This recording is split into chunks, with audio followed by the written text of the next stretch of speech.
السلام علیکم ورحمۃ اللہ وبرکاتہ۔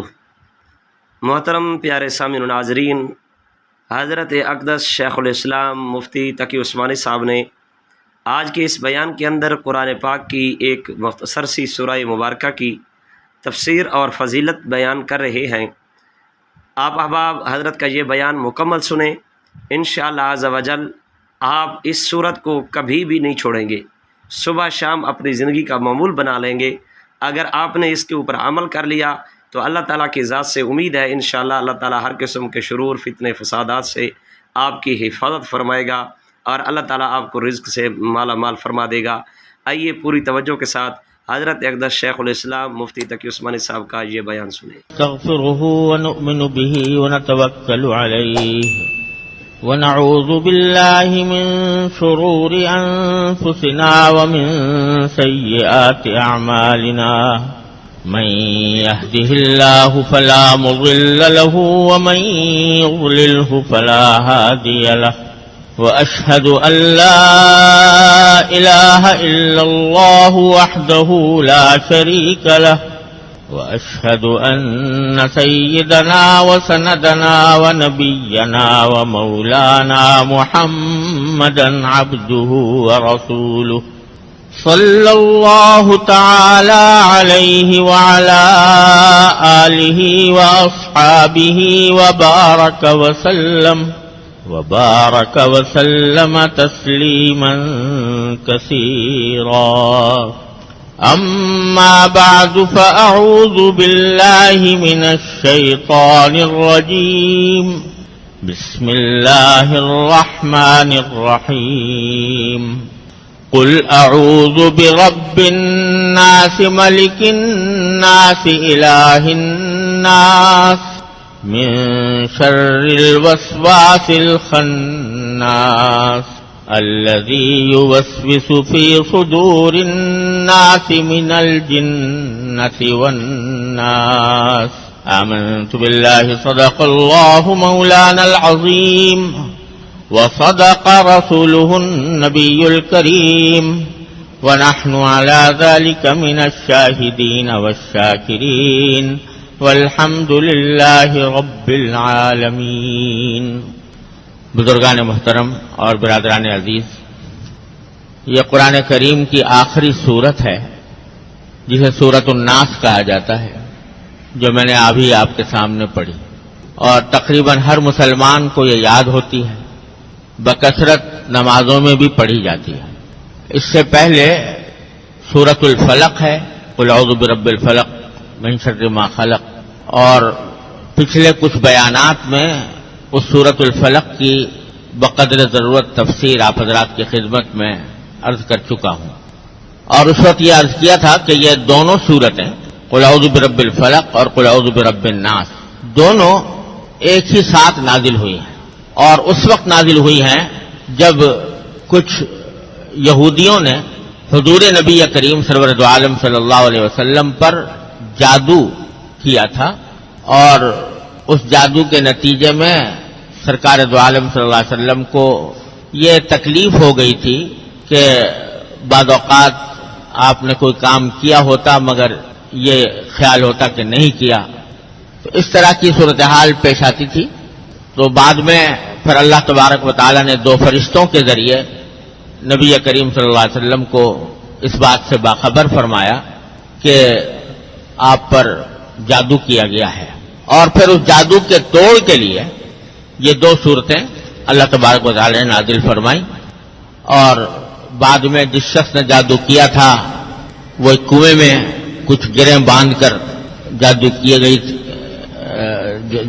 دفن کیا گیا تھا، تو نبی کریم صلی اللہ علیہ وسلم کو جب بتا دیا گیا اللہ تعالیٰ کی طرف سے تو آپ نے وہ گرہیں کھولی، اور ان دو صورتوں میں سے ہر ایک صورت کی پہلے ایک آیت پڑھتے اور گرہ کھولتے، پھر دوسری آیت پڑھتے دوسری گرہ کھولتے، اس طرح یہاں تک کہ ساری کی ساری گرہیں کھل گئیں، اور اللہ تعالیٰ نے پھر اس جادو کے اثر سے آپ کو محفوظ رکھا۔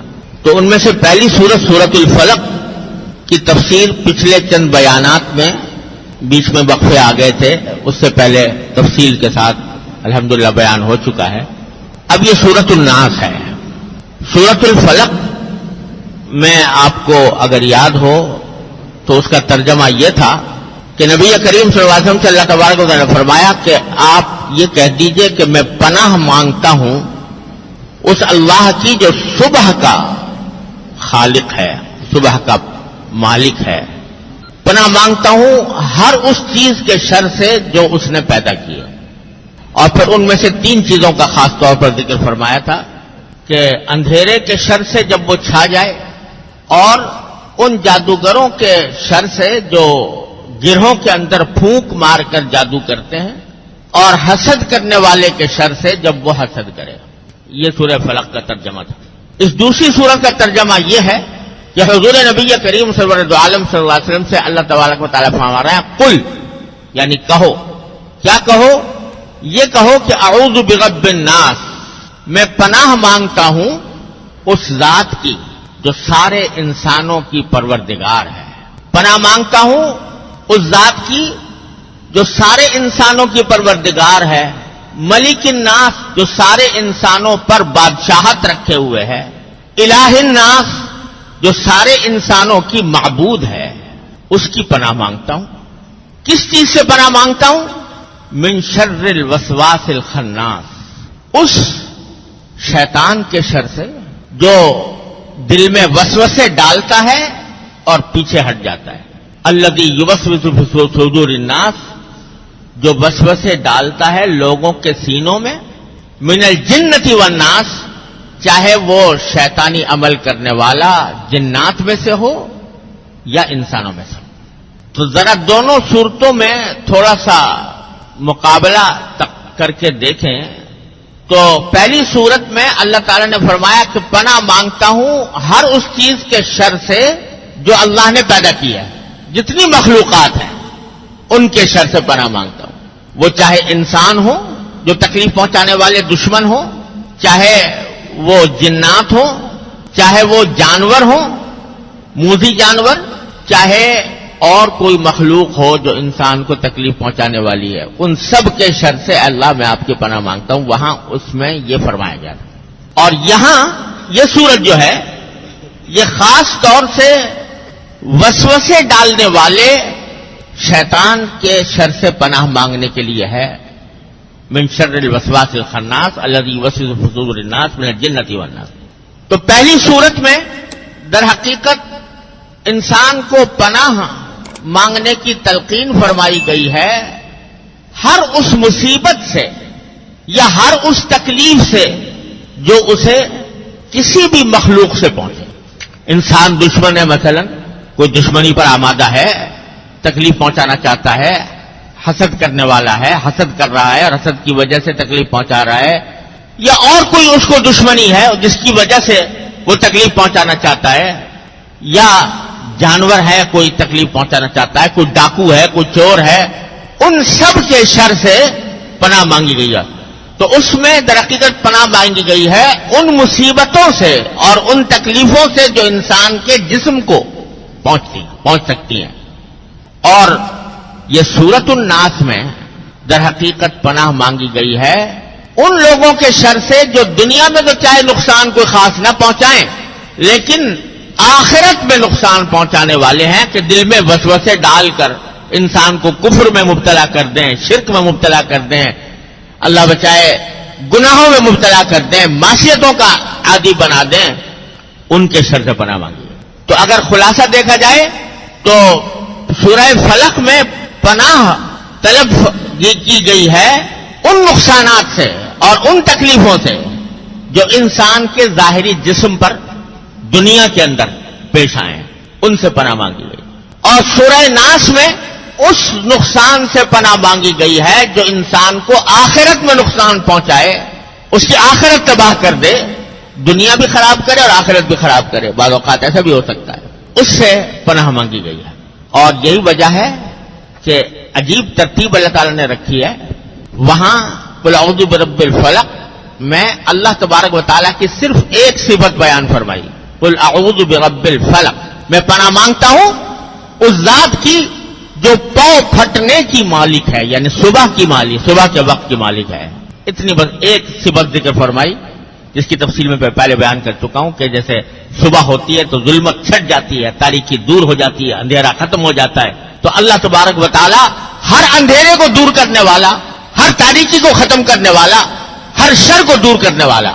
وہاں صرف ایک صفت بیان کی ہے اللہ تعالیٰ کے رب الفلق. اور جن سے پناہ مانگی گئی ہے ان کی تین صورتیں ذکر کی ہیں. من شر غاسق اذا وقب ومن شر النفاثات فی العقد ومن شر حاسد اذا حسد. اللہ تعالیٰ کی ایک صفت بیان کر کے تین چیزوں سے پناہ مانگی ہے. اور سورہ ناس میں اللہ تعالیٰ کی تین صفتیں ذکر فرمائی گئی ہیں. قل اعوذ برب الناس ملک الناس الہ الناس. اور جس چیز سے پناہ مانگی گئی ہے وہ ایک ہی ہے، من شر الوسواس الخناس. تو تین صفتوں کا حوالہ دے کر ایک چیز سے پناہ مانگی گئی ہے، وہاں ایک صفت کا حوالہ دے کر تین صفتوں سے پناہ مانگی، تین شر سے پناہ مانگی گئی ہے. اشارہ اس بات کی طرف معلوم ہوتا ہے واللہ سبحانہ وعالم کہ دنیاوی نقصان پہنچانے والے تو متعدد ہیں، بہت سے. کوئی دشمن ہے، کوئی ڈاکو ہے، کوئی چور ہے، کوئی تکلیف پہنچانے والا جانور ہے، وغیرہ وغیرہ بہت سارے ہو سکتے ہیں. منشر تو اس میں جادوگر ہے. اور اللہ تعالیٰ کی ایک ہی صفت کافی ہے اس کا جواب دینے کے لیے، قل اعوذ برب الفلق. اس کا نقصان دنیا تک محدود رہے گا اور دنیا ہی کی حد تک اس کا اثر ظاہر ہوگا. لہذا اللہ تعالیٰ کی ایک صفت کافی ہے برب الفلق، بخلاف سورۃ الناس کے کہ وہاں ذکر ہے اس نقصان کا جو کوئی انسان کو آخرت میں پہنچائے. شیطان جب دل میں وسوسے ڈالے اور ان وسوسوں کے نتیجے میں انسان، اللہ بچائے، ایسا بھی ہو سکتا ہے کہ کفر و ارتداد میں مبتلا ہو جائے، اللہ تعالیٰ حفاظت فرمائے، تو ساری آخرت ہی تباہ ہو گئی. اور اگر کفر نہیں تو گناہ کا وسوسہ ڈال لے، یہ گناہ کر لو، یہ گناہ کر لو، یہ گناہ کر لو، اور انسان اس گناہ کی اس کے وسوسے کی تعمیر میں گناہ کر بیٹھے، تو چاہے پوری آخرت تباہ نہ ہو لیکن ایک بہت مدت تک اس کو جہنم کے عذاب کا سامنا کرنا پڑے گا. اور جہنم کا عذاب دنیا کی تکلیفوں کے مقابلے میں کہیں زیادہ ہے. ساری زندگی انسان تکلیفوں میں مبتلا رہے، ایک ذرہ برابر اس کو خوشی نہ ملے تو وہ ہلکا ہے بنسبت اس کے کہ تھوڑی دیر اللہ بچائے جہنم میں چلا جائے. اس جہنم کا عذاب اتنا سخت ہے. اس لیے جہنم کی وہ آخرت کی تکلیف، آخرت کی مصیبت دنیا کی مصیبت کے مقابلے میں کہیں زیادہ ہے. لہذا اس میں اللہ تعالیٰ کی تین صفتیں بیان فرمائی. پناہ مانگو کس سے؟ اس ذات سے جو تمام انسانوں کی پروردگار ہے، جو تمام انسانوں کی بادشاہ ہے، جو تمام انسانوں کی معبود ہے. اس کی پناہ مانگو، اس کے حوالے سے پناہ مانگو کہ اللہ آپ تو ہمارے رب بھی ہیں، پروردگار ہیں، آپ نے پیدا کیا، آپ ہی نے پالا پوسا، آپ ہی نے پروان چڑھایا، اور آپ ہی کی سلطنت ہے تمام کائنات پر. للہ ملک السماوات والارض. اور آپ ہی ہمارے معبود ہیں، آپ ہی کی ہم عبادت کرتے ہیں، الہ الناس.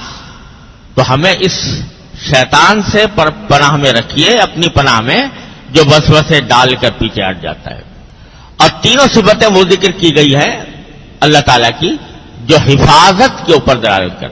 رب کے زمانہ وہ ذات جو پرورش کرتی ہے، پالتی ہے، پروردگار ہے. تو جب کوئی کسی کو پالتا ہے، جیسے ماں بچے کو پالتی ہے، باپ بچے کو پالتا ہے، تو اس کی حفاظت کرتا ہے، ہر دم اس کو اپنی آنکھ کے سائے میں رکھتا ہے کہ کہیں اس کو کوئی نقصان نہ پہنچ جائے.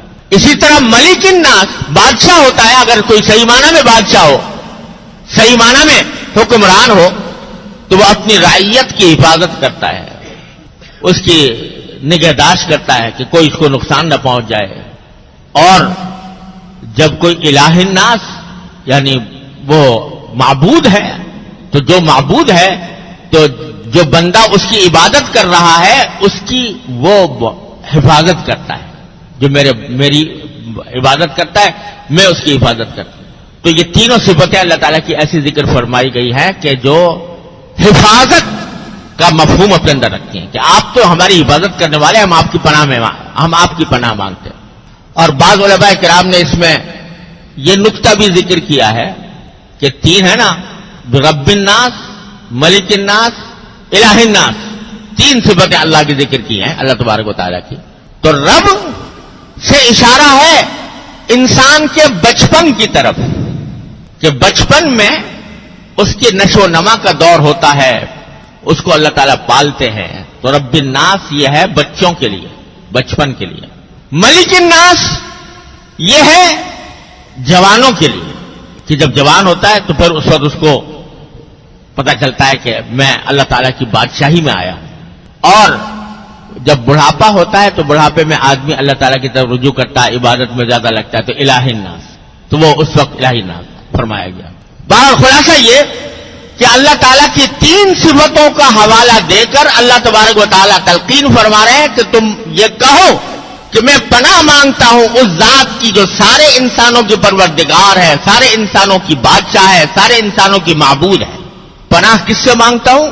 من شر الوسواس الخناس، اس شیطان کے شر سے جو وسوسے ڈال کر پیچھے ہٹ جاتا ہے. یہ صفت بیان کی ہے شیطان کی. اور حدیث میں اس کی تفصیل آئی ہے. حدیث میں تفصیل یہ آئی ہے کہ شیطان جو ہے یہ ہر انسان کے ساتھ لگا ہوا ہے، اور اس طرح لگا ہوا ہے کہ وقتاً فوقتاً جہاں اس کو موقع ملتا ہے انسان کو گناہ پر آمادہ کرتا رہتا ہے. یہ گناہ کر لو، وہ گناہ کر لو. کوئی نہ محرم سامنے آیا، کوئی چہرہ سامنے نظر آیا تو وہ دل میں وسوسہ ڈالتا ہے کہ اس کو دیکھ کر لذت لے لو. کوئی بات کسی کی نکلی تو اس کے دل میں ڈالتا ہے کہ غیبت کر لو. کوئی موقع آیا تو دل میں ڈالتا ہے کہ جھوٹ بول جاؤ. کوئی موقع آیا تو کہہ بھائی چلو نماز چھوڑ دو. غرض مختلف قسم کے گناہوں پر کا وسوسہ دل میں ڈالتا ہے. اور پیچھے ہٹ جانے کی کیا معنی؟ کہ پیچھے ہٹ جاتا ہے، وسوسہ ڈال کے پیچھے ہٹ جاتا ہے. اس کے 2 معنی. ایک معنی یہ ہے کہ یعنی وسوسہ ڈالتا تو ہے اور ترغیب دیتا ہے کہ بھائی فلاں گناہ کر لو، لیکن گناہ یہ دل میں ڈال کے آدمی کو اس غلط راستے پر لگا کر خود بھاگ جاتا ہے. یعنی اس کی ذمہ داری نہیں لیتا کہ بھائی میں نے تمہیں کہا تھا لہذا تمہارا عذاب میں بھگت لوں گا. نہیں، بس یہ غلط راستے پہ ڈال کے اور خود الگ ہو جائے گا اور انسان کو اس میں مبتلا کر دے گا. ایک تو اس کے معنی یہ ہے.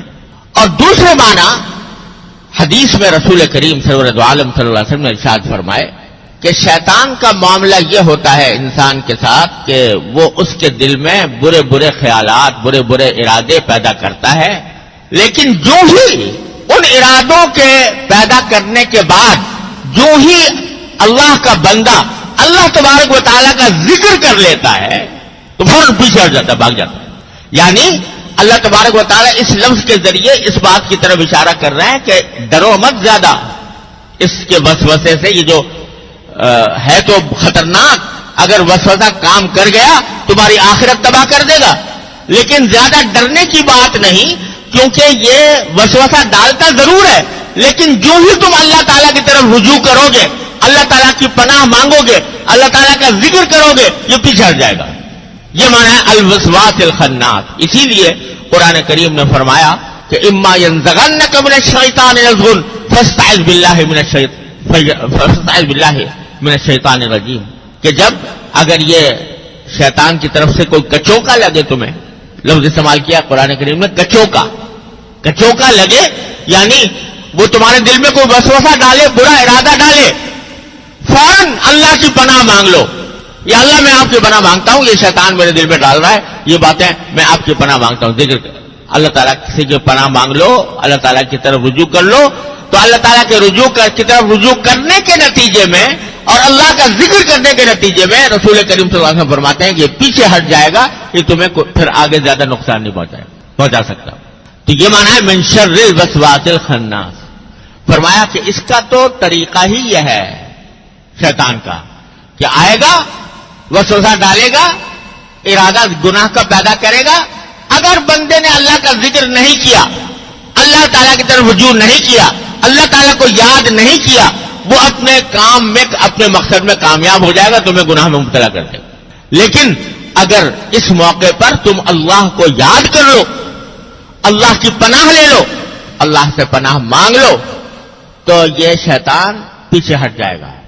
اور پھر جب موقع ملے گا دوبارہ آئے گا، پھر کسی موقع پر پھر وسوسہ ڈالے گا، پھر اللہ کی پناہ لے لو گے، پھر ذکر کر لو گے، پھر پیچھے ہٹ جائے گا. اور دیکھو یہاں قرآن کریم نے فرمایا خناس. خناس کے معنی ہے بہت پیچھے ہٹنے والا.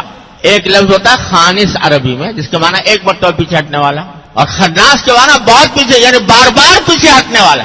کیا معنی کہ بار بار حملے کرتا ہے اور بار بار پیچھے ہٹتا ہے. ہر حملے کے موقع پر آسان علاج یہ ہے کہ تم اللہ کی طرف رجوع کرو, اللہ کی پناہ مانگو کہ یا اللہ یہ دل میں خیال آ رہا ہے, مجھے اس کے شر سے محفوظ کر دیجئے اور مجھے ہمت دے دیجئے, مجھے طاقت دے دیجئے کہ میں اس گناہ سے بچ جاؤں. تو نتیجہ یہ کہ پیچھے ہٹ جائے گا, ختم ہو جائے گا. اسی لیے فرمایا ان قید الشیطان کان ضعیفا, شیطان کی جو تدبیر ہے بڑی کمزور ہے. یہ مسلط تو رہتا ہے انسان کے اوپر, لیکن جہاں ذرا آدمی ساؤٹا ہوا یعنی ذرا جم گیا اس کے مقابلے پر بیٹھ جاتا ہے, پھر وہ نقصان نہیں پہنچاتا. ان قید الشیطان کان ضعیفا, شیطان کا شر جو ہے بڑا کمزور ہے. دیکھو اللہ تبارک و تعالی کی حکمت اور رحمت سے یہ بات بعید ہے کہ وہ زہر پیدا کرے اور تریاق نہ بتائے. اللہ تعالیٰ نے جو کوئی بیماری پیدا کی ہے اس کا علاج بھی پیدا کیا, جو کوئی زہر پیدا کیا ہے اس کا تریاق بھی پیدا کیا ہے. تو جب شیطان کو پیدا کیا, شیطان انسان کے لیے ایک زہر ہے, یہ شیطان انسان کے لیے ایک زہر ہے. تو اللہ تعالیٰ کی ذات سے یہ ممکن نہیں تھا, اس کی قدرت سے, اس کی رحمت سے, اس کی حکمت سے یہ ممکن نہیں تھا کہ وہ زہر تو پیدا کرے اور تریاق نہ پیدا کرے. اللہ تعالیٰ نے تو ہر ایک چیز کا تریاق پیدا کیا. میں ایک مرتبہ ایک سفر میں جا رہا تھا جنوبی افریقہ میں, کیپ ٹاؤن کے قریب, گاڑی میں سفر کر رہے تھے. تو راستے میں ایک جگہ ایسی آئی کہ ذرا بڑی خوبصورت معلوم ہو رہی تھی, منظر بہت اچھا تھا. تو ہم نے کہا تھا تھوڑی دیر یہاں رک جائیں, تو تھوڑی دیر رک کے چلیں گے آگے. رکا تو قریب میں سامنے ایک درخت نظر آیا, ایک درخت, چھوٹا سا درخت تھا, جھاڑی جیسی, بڑی خوبصورت پتے اس کے, بہت خوبصورت, اور ایسے لگ رہا ہے جیسے مخمل کے کچھ پتے ہوتے ہیں اس طرح کے. تو میں اس کی طرف بڑھا اور اس کو ذرا ہاتھ لگانے, جنگلی پودا تھا, ہاتھ لگانے کا ارادہ کیا اس کو ذرا دیکھنے کے لیے کیسا ہے. تو میرے جو ساتھی تھے انہوں نے دم سے مجھے بڑے زور سے روکا کہ مرنا قریب نہ جائیے اس کے. میں نے کہا بھائی کیوں؟ کہا کہ یہ ایسا پودا ہے کہ اس کے اوپر ہاتھ لگاؤ تو اس سے ایسی تکلیف ہوتی ہے جیسے بچھو کے کاٹنے. اگر اس کو ہاتھ لگا لے انسان تو بچھو کے جیسے کاٹنے سے تکلیف ہوتی ہے, درد ہوتا ہے, اس طرح کی تکلیف ہوتی ہے اسے, تو اس لیے ہاتھ نہ لگائیے اس کو. میں بڑا حیران ہوا اور ساتھ ہی میں نے یہ کہا بھائی یہ تو بڑی خطرناک چیز ہے, آپ نے تو مجھے بتا دیا. تو میں رک گیا اس سے. نہ جانے کتنے لوگ ہیں جو اجنبی گزرتے ہوں گے تو وہ ہاتھ لگاتے ہیں, ان کو تکلیف پہنچائی, کیا قصہ.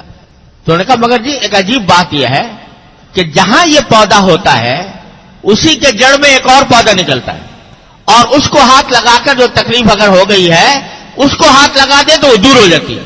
وہ یہ پودا جو ہے یہ اس کو ہاتھ لگاؤ تو بچھو کے کاٹنے کی جیسی لہریں انسان کے اندر پیدا ہو جائیں گی, اور نیچے ایک چھوٹا سا پودا اگا ہوا ہے اس کو ہاتھ لگا دو تو وہ ساری تکلیف دور ہو جائے گی. انہوں نے کہا تبارک اللہ احسن الخالقین, جو زہر پیدا فرمایا تو اس کا تریاق بھی ساتھ ساتھ موجود ہے اللہ تعالیٰ کی طرف سے. اس کی رحمت اور حکمت کا معاملہ یہ ہے. تو ایک طرف تو مجھے اس وقت یہ عبرت ہوئی کہ دیکھو یہ دیکھنے میں کتنا خوبصورت پودا ہے, اتنا حسین ہے کہ بے ساختہ دل چاہتا ہے اس کے پاس جاؤ, اس کو ہاتھ لگاؤ, دیکھنے میں بڑا حسین ہے, لیکن اتنا خطرناک اور اتنا زہریلا ہے کہ بچھو کے کاٹے جیسی لہریں اس سے پیدا ہو جاتی ہیں. تو اس دنیا میں جتنے گناہ ہیں, گناہ دنیا کے اندر ہے, ان سب کی ایک مجسم مثال ہے یہ پودا کہ دیکھنے میں بڑا خوبصورت لگتے ہیں, ایسا معلوم ہوتا ہے کہ اس سے بڑا لطف آئے گا, بڑا مزہ آئے گا, بڑی لذت حاصل ہوگی, لیکن انجام کار وہ زہریلے ہیں, وہ بچھو کے کاٹنے کی طرح کی چیز ہے. ایک تو یہ سبق ملا. دوسرا سبق یہ ملا کہ جس اللہ تعالیٰ جہاں کہیں کوئی زہر پیدا کرتے ہیں اس کا تریاق بھی پیدا فرماتے ہیں, اس کے ازالے کی تدبیر بھی عطا فرماتے ہیں. تو جب شیطان کو پیدا کیا وہ انسان کے لیے ایک زہر تھا, تو اس کا تریاق بھی اتنا آسان بنا دیا, اس کا تریاق بھی اتنا آسان بنا دیا کہ اگر اس کے ڈسنے سے پہلے اس کا تریاق یہ ہے کہ اللہ کی طرف رجوع کر لو, اللہ کی پناہ میں آ جاؤ. اما ينزغنك من الشیطان نزغ فاستعذ باللہ. جب تمہیں شیطان کچوکا لگانے لگے تو اللہ کی پناہ مانگو، یا اللہ میرے دل میں یہ خیال برا آ رہا ہے، مجھے بچا لے، اس شیطان کے شر سے بچا لے۔ اگر پہلے خیال آ جائے تو پہلے پناہ مانگ لو اللہ تبارک و تعالیٰ کی، اور اگر خدا نہ کرے اس شیطان کے شر سے متاثر ہو کر، مغلوب ہو کر گناہ کا ارتکاب کر لیا تو تریاق یہ ہے کہ استغفار اور توبہ کرو۔ استغفر اللہ ربی من کل ذنب واتوب الیہ، اے اللہ میں معافی مانگتا ہوں، میں توبہ کرتا ہوں، استغفار اور توبہ کر لو تو یہ تریاق ہے۔ ایک طرف شیطان کا شر ہے اور ہے بڑا خطرناک، لیکن اللہ تبارک و تعالیٰ نے اس سے بچنے کا آسان طریقہ دونوں طرف رکھا ہوا ہے، دائیں بھی اور بائیں بھی، آگے بھی اور پیچھے بھی، کہ آگے یہ کہ پناہ مانگ لو اللہ تبارک و تعالیٰ کی، اور پیچھے یہ کہ اگر خدا نہ کرے مبتلا ہو ہی گئے تو پھر فوراً توبہ اور استغفار کر لو۔ التائب من الذنب کمن لا ذنب لہ، جو توبہ کر لے اللہ تبارک و تعالیٰ کے حضور گناہوں سے وہ ایسا ہو جاتا ہے جیسے کہ گناہ کیا ہی نہیں تھا۔ تو یہ ہے مفہوم قل اعوذ برب الناس ملک الناس الہ الناس من شر الوسواس الخناس، اس ظالم کے شر سے جو وسوسے ڈال کر پیچھے ہٹ جاتا ہے۔ اللہ تبارک و تعالیٰ اپنے فضل و کرم، اپنی رحمت سے ہم سب کو اس کے شر سے محفوظ رکھے۔ جی پیارے سامعین ناظرین، حضرت اقدس شیخ الاسلام مفتی تقی عثمانی صاحب آج کی اس بیان کے اندر قرآن پاک کی آخری سورہ مبارکہ سورۃ الناس کی تفسیر فضیلت بیان فرما رہے تھے۔ امید ہے کہ حضرت کا بیان آپ احباب کو پسند آیا ہوگا۔ اگر ویڈیو اچھی لگی ہو تو ویڈیو کو ضرور لائک کر دیں اور صدقہ جاریہ سمجھ کر آگے شیئر کر دیں۔ اگر ابھی تک آپ نے ہمارے چینل حسن اسلامک میڈیا کو سبسکرائب نہیں کیا تو ہمارے چینل کو بھی ضرور سبسکرائب کر دیں تاکہ اس قسم کی اچھی ویڈیوز آپ کو بر وقت مل سکیں۔ السلام علیکم ورحمۃ اللہ وبرکاتہ۔